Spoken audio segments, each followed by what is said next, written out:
welcome to episode 254 of the CRICKETher Weekly. Another day, another city, another hotel room.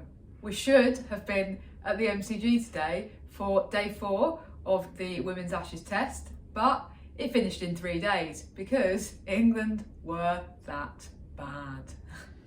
And actually, that's been a theme of the overall trip, Sid, as we reflected in last week's episode, and things have only got worse. It was pretty bad at the MCG, wasn't it? It was pretty bad for England, but yeah. You know, on the other hand, let's turn it over. Let's try and be positive, because actually, you know, a few people have come up to us on this tour and gone, "Oh, you must be really disappointed with the cricket." And actually, we've seen some great cricket. Yeah. It mostly hasn't been from England. Yes. But Australia have played some great cricket. We've seen some fantastic performances. And you know, the big one that we have to mention first is Alana King, who was the player of the series. And you know, just what a fantastic series that she's had. And I think that it's so interesting because, you know, she's a little bit of an older player. She didn't come into the Australian side. She made her debut, you know, when she was in her mid-20s. So she's not somebody that, you know, has always been a prodigy.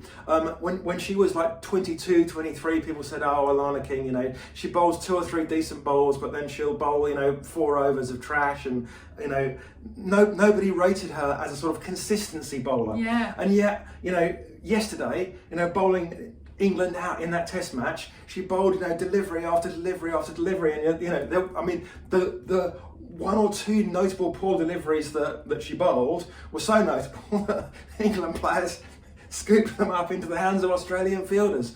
You know, the consistency was just absolutely unbelievable. The quality was unbelievable. Yeah. She hasn't got a huge amount of variety. You know, she'll spin it a lot or she'll spin it a bit, but that consistency, that being able to deliver exactly what you want to deliver, it's just been wonderful to watch. So there's her. We got the lovely narrative arc of she did get her 5 for in the end in the second innings, having been denied it in the first innings. Yeah, she was robbed a bit by a run out in the first innings. Well, robbed a bit by dropping a catch off her own bowling as True. well.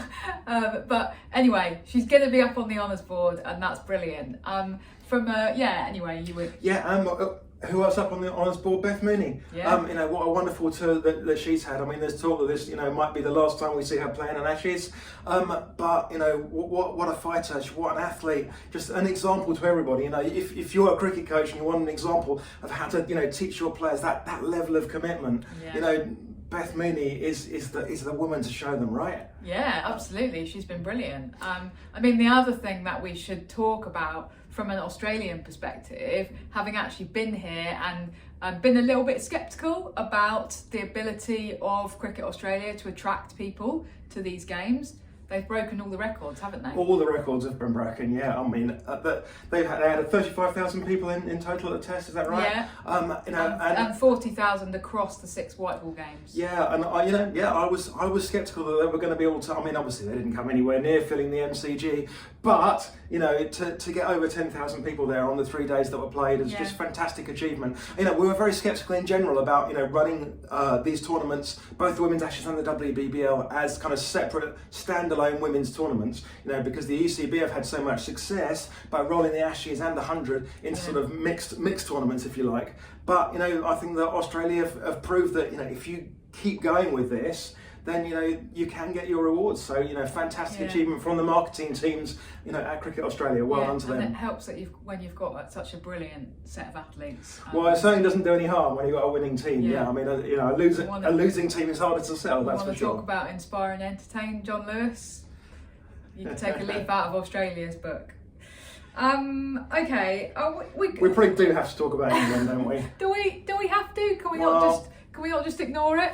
What went wrong for England in the Test, Sid? I mean, obviously there were those all of those drop catches on the second day, and really that was the point at which, as I wrote in The Guardian, England just seemed to be waving the white flag. Get us on the plane home now. Yeah, I mean, it's all about confidence, isn't it? And we talked a little bit about this last week, and those drop catches really are about confidence. So many of them, right? That you know, someone like Maya Bouchier is a brilliant fielder. You know, we've seen her take some real quality catches. You know, ever since she was really good as a teenager, she's really good as an adult, and yet she drops an absolute sitter that comes right into the breadbasket. You know, how do you end up doing that? Well, it's because the team are low on confidence. Yeah. You know, and as soon as the batting started to go yesterday. I said, walking over to the ground, I said it's going to take a couple of wickets and then Australia will run through them. And that's exactly what happened. As soon as a couple of wickets fell, everyone else just like collapsed in a heap. And you know, there's no belief. There was no belief in the press box that England were going to do this. There was no belief in England's own camp that they were going to do this. There was even no belief from the stadium announcers who announced the final attendance for the test while England was still batting. They were like, guys, just put it out there as the final attendance. England aren't going to take this to a fourth day. Actually, Lauren Bell and Lauren Filer lasted longer than many of the batters above them in the batting lineup. So they did. A little bit of credit to them for making Australia wait for that final wicket. But overall, with the bat, it was more of the same from some of the players, a little bit too aggressive at times. But what can you do against Alana King? Well, it was a bit of that, but also, you know, Alana King was just impossible to bowl to at the moment because of that consistency. So even the players that were out defending, you know, Dunkley, TB and Nassif were all out playing defensive shots. They were trying to defend, but, you know, you can play 40, 50 defensive shots as Tammy Beaumont did. You know, Lauren Bell played 30 defensive shots, didn't even score a single run. But eventually, one of them's going to get you because, you know, you're defender. Eventually, you'll get one that turns too far for your defence and it's going to spin up. And someone will take a catch. You'll be LBW, etc. So I think that it's about the quality as well, again, of what Australia are delivering. Okay.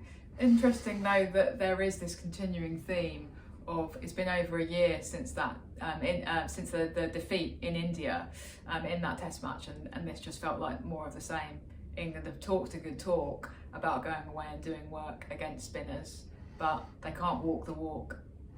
Yeah, I mean, the fact remains that there aren't those kind of spinners really in England delivering that kind of quality. So, you know, in the regional system, we do have some spinners that can turn the ball, and we've got some exciting prospects coming through. But there's nobody. Eve O'Neill from the U19 World Cup team was mentioned as a leg spinner who genuinely turns the ball.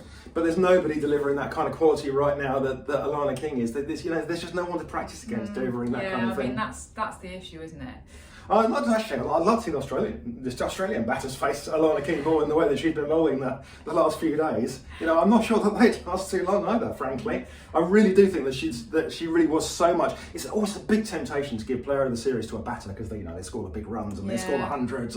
But I think that Alana King was so key.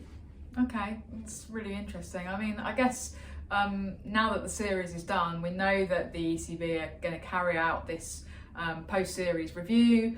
Everything is going to come under scrutiny, and I think that the ECB realised that they've got to do a good job of this and kind of show that they are not leaving any stone unturned. So that means that the roles of John Lewis and Heather Knight and other senior players are going to come under scrutiny. And senior administrators as well, I think. I mean, so there's a piece with Claire Connor that's going to be coming up in The Guardian later, so look out for that. We can't talk about that right now because it's embargoed, but have a look out for it because there's some important stuff in there. Yeah. I want to pick up on a couple of things that were said after the match by John Lewis and Heather Knight, though. Okay. Because I thought there was an interesting contrast there. John Lewis, TNT, collared him on the outfield and did an interview with him. Good for them. Quote from him, "I'm the right guy. I'm the right guy to take England forwards. I can still do this." Heather Knight in the press conference when she spoke to us, there's an emotional decision for me to take in the next few weeks, and we'll see. It's an amazing contrast, actually, and I think it speaks to, I don't mean to generalise, but it's a very much John Lewis's attitude is very much a man. My team that I'm coaching have just lost catastrophically, but I'm going to carry on in my role. I haven't done anything wrong. Versus the woman, which is actually, I've got to think about this because I know things have gone really wrong, and it's going to be a difficult one. But I am actually going to think about this. So just saying. Yeah, no, absolutely. And ultimately, I think that you did another thing yesterday. You did with TMS. And you said, you really think that both of them probably need to go. Well, just because I think it's going to be, it sends out the wrong signal. First of all, John Lewis has got to go. Okay, I think that's a given. I think that the bigger call now is Heather Knight, and actually having done a couple of interviews with her when she's actually been prepared to be a bit honest. And been prepared to kind of take some culpability. I feel a little bit more sympathy for her. from where we are now, and it is also a much bigger call because they don't have a ready captain waiting to see to it, as we talked about last week. For a new coach. England women want new coach. And they will get salary, brilliant candidates. Loads of candidates. You can't do that in the same way with the captaincy, so it's a bigger call. But it just feels like to leave somebody in post who has led this team for the last couple of years, and obviously for a long period before that, but has kind of overseen what's been allowed to happen in terms of fielding standards slipping, fitness standards slipping. One of your senior players feels able to just snub a journalist in the way that Sophie Eccleston did. I do think Heather Knight's got to take some responsibility for that. So yes, I think she's got to go as well. Yeah, I mean, there was something else that Heather Knight said repeatedly. She's been saying this for the last few months since that World Cup exit. We're not a bad team. We just haven't played to our potential. Yeah. We could do a lot better than this. But my feeling about anything like that is like, well, actually, look in the mirror, Heather, because your job as captain is to take the players and make sure they play to their potential. That's the captain and the coach's role. And if the captain and the coach are not doing that, then why are they being paid any extra money? Why are they doing that job? I contrast, and I'm going to say the G word, Grace Scrivens. Grace Scrivens, took control at Sunrisers, and she really did take control. And she turned a team that were, on a not a great trajectory. And she turned them into a winning team. Absolutely. She turned the team into more than the sum of its parts through her power of will and the force of her captaincy. Yeah. That's what a captain should be doing. Okay. And I think Heather Knight is kind of tacitly admitting that she's not doing that, and that John Lewis isn't doing that. But I think there comes a time when somebody's just been in the role for too long, and you need a fresh face. Yeah. Because if you just continue on, I think the question with Heather now is whether the ECB say you're stepping down or whether she resigns. It's going to be one or the other. And it'll be interesting to see how that plays out. We're expecting a result from that post-series review within the next 3 or 4 weeks. And rest assured, we will be talking lots about it on the CRICKETher Weekly. Have we done the Ashes, Sid? We've done the Ashes. We've done the Ashes. We have been here for every step of the way of the worst women's overseas tour in living memory. So go us. Let's talk a bit about the Under-19s World Cup. Yep. The final is being played today. That's not happened yet. So that will be India v South Africa. So we can't talk about that, although obviously congratulations to both of those teams for getting there, because they upended a few expectations along the way. South Africa Absolutely. knocking out South Africa beating Australia in a World Cup semi-final. It'll never catch on, right? We actually had a message from James on Blue Sky who asked us specifically to talk about this. A couple of questions he had. First of all, was Malaysia the right venue given the number of washouts? Well, it hasn't been a great venue, has it? I mean, the trouble is here, the financial constraints that are involved, because believe it or not, even though the ICC is absolutely awash with bonkers amounts of money and can afford to play the top men billions of pounds a year, not quite literally, but the financial constraints on tournaments like this are huge. They have to be done on the cheap. So at the end of the day, these tournaments are going to be played in the third world in this kind of offish season, because otherwise it's just too expensive to play these tournaments. So it's going to be played at a time when they can, get those hotels, and those facilities in somewhere like Malaysia. So unfortunately, those constraints exist, and that's the way it's going to be, and expect that going forwards. Okay, interesting. The other thing that James asked is kind of about the standard.